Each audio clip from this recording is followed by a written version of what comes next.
ഏജന്റിന്റെ ചതിയിൽപ്പെട്ട് സൗദിയിൽ കുടുങ്ങിയ മലയാളി ഉംറ തീർത്ഥാടകരിൽ ഭൂരിഭാഗം നാട്ടിലേക്ക് മടങ്ങി. ഉംറ സർവീസ് ഏജൻസി ഉടമ അഷ്റഫ് സഖാഫി പുതിയ ഉംറ ബാച്ച് സംഘടിപ്പിക്കുന്ന തിരക്കിലാണ്.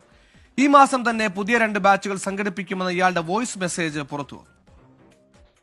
കൃത്യമായി താമസവും ഭക്ഷണവും ഇല്ലാതെ മദീനയിലും ദമാമിലുമായി ഉംറ തീർത്ഥാടകർ കഷ്ടപ്പെട്ടത് 3 ദിവസമാണ്. മടക്കയാത്ര ടിക്കറ്റില്ലാതെ തീർത്ഥാടകരെ സൗദിയിൽ ഉപേക്ഷിച്ച് ഏജന്റ് നാട്ടിലേക്ക് മുങ്ങിയതോടെ താമസവും ഭക്ഷണവും മടക്കയാത്രയും പ്രതിസന്ധിയിലായിരുന്നു.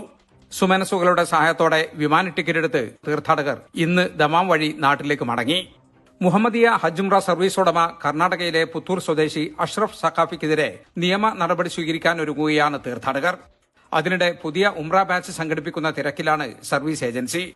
ആര് തീർത്താലും ഇനിയും തീർത്ഥാടകരെ കൊണ്ടുപോകുമെന്ന് വെല്ലുവിളി സ്വരത്തിൽ പറയുന്ന അഷ്റഫ് സഖാഫിയുടെ വോയിസ് മെസ്സേജ് പുറത്തുവന്നു. തീർത്ഥാടകരുടെ പ്രശ്നങ്ങൾ ഉന്നയിച്ച് ബന്ധപ്പെട്ട സാമൂഹിക പ്രവർത്തകരോടായിരുന്നു ഇയാളുടെ പ്രതികരണം. നീ എഴുതി വെച്ചോ മോനെ, നീ എഴുതി വെച്ചോ.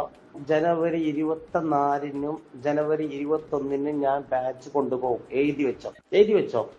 ഞാൻ സമയത്ത് വിളിക്കാം. നിന്റെ പേര് നിന്റെ അഡ്രസ് ഞാൻ എഴുതി വെക്കുന്നത്. കൊണ്ടുപോകുന്ന സമയത്ത് വീഡിയോ എനിക്ക് അയച്ചു തരാം. നിന്റെ പേരും നിന്റെ അഡ്രസ്സും താ. ഈ മൊബൈൽ നമ്പർ ഞാൻ ആഡാക്കി വെക്കാം.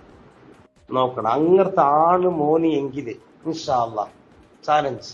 65,000-ഓളം രൂപ കൊടുത്ത് 15 ദിവസത്തെ പാക്കേജിലാണ് തീർത്ഥാടകർ സൗദിയിലെത്തിയത്. ചുരുങ്ങിയ നിരക്കിൽ ഉംറ പാക്കേജ് എന്ന വാഗ്ദാനവുമായി തീർത്ഥാടകരെ വഞ്ചിക്കുന്ന സർവീസ് ഏജൻസികൾക്കെതിരെ ശക്തമായ നടപടി വേണമെന്ന ആവശ്യമുയരുന്നുണ്ട്. അതേസമയം കുറഞ്ഞ നിരക്കിൽ പാക്കേജ് വാഗ്ദാനം ചെയ്യുന്ന ഏജൻസികളുടെ ആധികാരികതയെക്കുറിച്ചും സേവനങ്ങളെക്കുറിച്ചും തീർത്ഥാടകരും പഠിക്കണമെന്ന് സാമൂഹിക പ്രവർത്തകരും ആവശ്യപ്പെടുന്നു. ജലീൽ കണ്ണമംഗലം, 24 ജിദ്ദ.